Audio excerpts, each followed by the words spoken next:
দেখতে পারতেছেন যে খালটি পুরোপুরি জলবদ্ধ হয়ে গেছে। এখান থেকে পানি চলাচল করার মতো কোনো ব্যবস্থা নেই।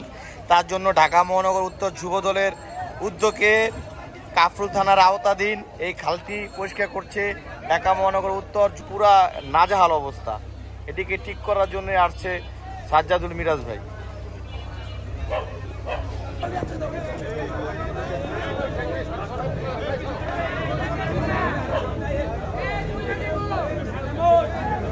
ঢাকা মহানগর উত্তর যুব দলের কাফরুল থানার উদ্যোগে আজকে খাল পরিষ্কার কর্মসূচিতে অংশগ্রহণ করেছেন ঢাকা মহানগর উত্তর যুব দলের সংগ্রামী সদস্য সচিব সাজ্জাদুল মিরাজ ভাই এবং উপস্থিত আরও আছেন ঢাকা 15 আসনের মনোনীত প্রত্যাশী বিএনপি রাস্তাভাজন তায়েক রহমানের বিশ্বাসী জনাব শফিকুল ইসলাম মিল্টন ভাই।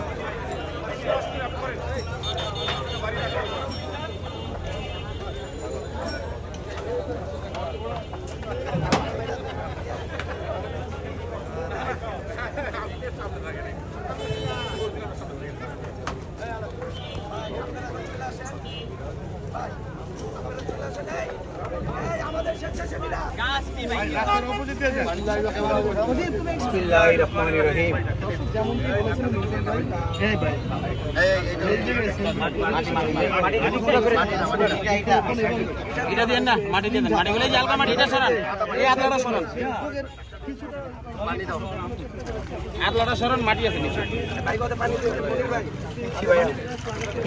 ভাই, আরেকটা গ্যাস আছে, আরেকটা গ্যাস আছে, আরেকটা গ্যাস আছে। এই ভাই ভাই ভাই গাছটা বন্ধ করে পানি দেখো, পানি কই মনে পানি দাও, দেখে দেখে পাকা হয়ে গেছে। সরো জায়গাটা দেখতে পাচ্ছেন একটি না কয়েকটি নিম গাছ এখানে বৃক্ষরোপণ করেছে এবং আমরা আপনাদেরকে সরাসরি দেখানোর চেষ্টা করছি দৈনিক গণকণ্ঠের মাধ্যমে। গণকণ্ঠের মাধ্যমে আপনি সরাসরি দেখানোর চেষ্টা করছি আমি সোহেলারা মিরপুর থেকে।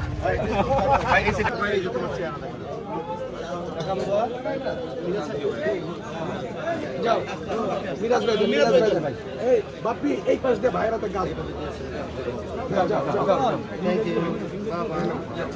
যাও বাবা, লাগাবা কিন্তু গাছটা বাসা লাগাবা।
এই মানিক ভাই, আপনার একটু সাবধান।